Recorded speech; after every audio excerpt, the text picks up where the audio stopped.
আসসালামু আলাইকুম রহমতুল্লাহ। প্রিয় দর্শক, সবাই কেমন আছেন? ভালো আছেন? দেখুন, এই যে আমাদের এখানে আমি যে গাছগাছালি টবে চাষ করছি সেগুলোর তৃতীয় ভিডিও চলতেছে। তো দেখুন, মাশাল্লাহ আমার টমেটো গাছগুলা অনেক স্বাবলম্বী, অনেক লম্বা, স্বাস্থ্যবান, অনেক সুস্থ আছে হয়েছে, কিন্তু এখনও ফুল ফলাই নেই। ফুল আসতেছে, সব ডালে কিন্তু ফুল আসতেছে, দেখতে পাচ্ছেন। এখানে ফুল আছে, ওই জায়গাও ফুল আছে, এই জায়গাও ফুল, সব জায়গায় ফুল আসে মোটামুটি। ইনশাল্লাহ আবার জানি না কবে আসে। ইনশাল্লাহ আশা করি যত সম্ভব রমজানের আগে হবে। রোজার ভিতরে আমরা ব্যবহার করতে পারবো, খাইতে পারবো এগুলা। আর এই মাঝখানে যেটা পেঁপে গাছ, এটা কিন্তু বড় হইতেছে না। এটা লাগাইছি প্রায় এদের সাথেই, টমেটো গাছের সাথে। যাই হোক, দেখি এবার কি হয় সামনে। না হলে এটারে অন্য জায়গায় শিফট করব। আর এই পাশে যেটা হচ্ছে, এটা হলো আপনার কুমড়া গাছ। যত সম্ভব কুমড়া না হলে কদু হবে না, আশা করি কুমড়াই হবে, বলা যায় না এখনও, আমি বুঝতে পারতেছি না। আর একটু বড় হলে বোঝা যাবে। তো এই যে কুমড়া গাছের ঢালডুল মাশাল্লাহ আসছে।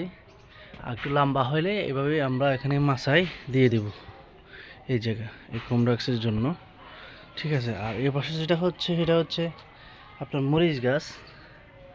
মরিচ গাছ দেখছেন আপনারা নিশ্চয়ই।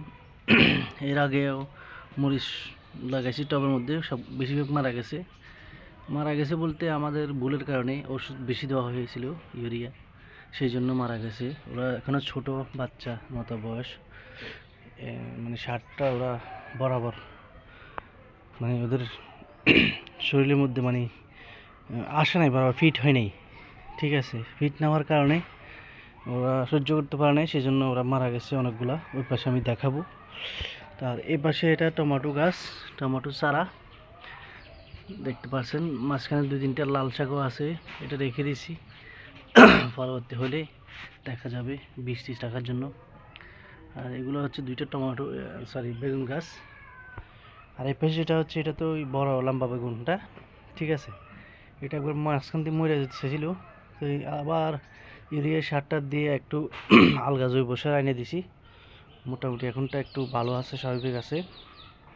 আর এই পাশে যেটা হচ্ছে, এগুলো বেগুন গাছের মাঝে একটা পেঁপে গাছ, পেঁপে না, পেয়ারা গাছ লাগাইছি। তো পেয়ারা গাছে মাসাল্লাহ 2-3টা ফুল আসছে। এবারে সামনে বাকি ইচ্ছা আল্লাহ জানে, ঠিক আছে। এই যে পেয়ারা গাছ দেখতে পাচ্ছেন, এটা এই পর্যন্তই, বড় হলে দেখা যাবে। আর এই পাশে যেটা হচ্ছে, এটা হচ্ছে বেগুন গাছের মাঝখানে মরিচ গাছও আছে। আর এই পাশে যেটা হচ্ছে, এটা বেগুন গাছের মাঝখানে মরিচ গাছ, কিন্তু বড় হইতেছে না। এখানে মনে টমেটো গাছের চারাটা কোনো সমস্যা হইতেছে, এটা এই পাশে বেশি এসে গেছে। এটারে কিছুটা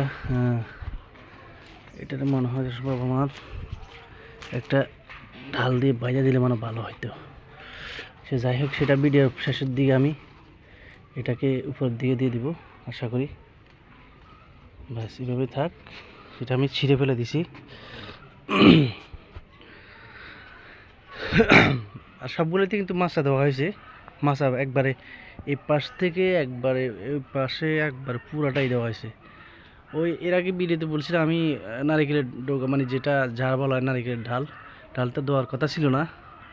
তো এখন আমি যতই না করি, আমার ফ্যামিলির থেকে ওরা দিয়ে দিছে। তখন কী করবো, আমি বলছি যাকে যেভাবে থাক, সমস্যা কী, দেখা যাক। আর এই পাশেও টমেটোর মাঝখানে বেগুনে কুমড়ার গাছ, ঠিক আছে। তা আছে, আর একটু বড় হলে মাছায় আস্তে আস্তে অটোমেটিকলি উপরে উঠে যাবে, দেখা যাক, আল্লাহ ভরসা। আর এই পাশে যেগুলো হচ্ছে, দেখুন, এই পাশে কিন্তু মরিচ গাছ ছিল, এই যে দেখছেন মরিচ গাছ একটা মারা গেছে অলরেডি। এইরকম মরিচ গাছ এখানে 3-4টা ছিল, সবগুলোই মারা গেছে, আমি তুলে ফেলে দিছি। তো সার বেশি হওয়ার কারণে কী সমস্যা তাও জানি না, সম্ভবত সার বেশি হওয়ার কারণে। তো আমি পানি টানি দিনে, আর এর ভিতরে আমি একটু মাটিটার একটু কোবাইয়া দিয়েছি, ঠিক আছে, একটু জর্জরা হওয়ার জন্য, মানে সারটা যে জিনিসটা ভাইরাসটা আছে, ভাইরাসটা দূর হওয়ার জন্য। তার পানিটা নিয়ে দিতেছি না, একটু শুকাইলে দিব।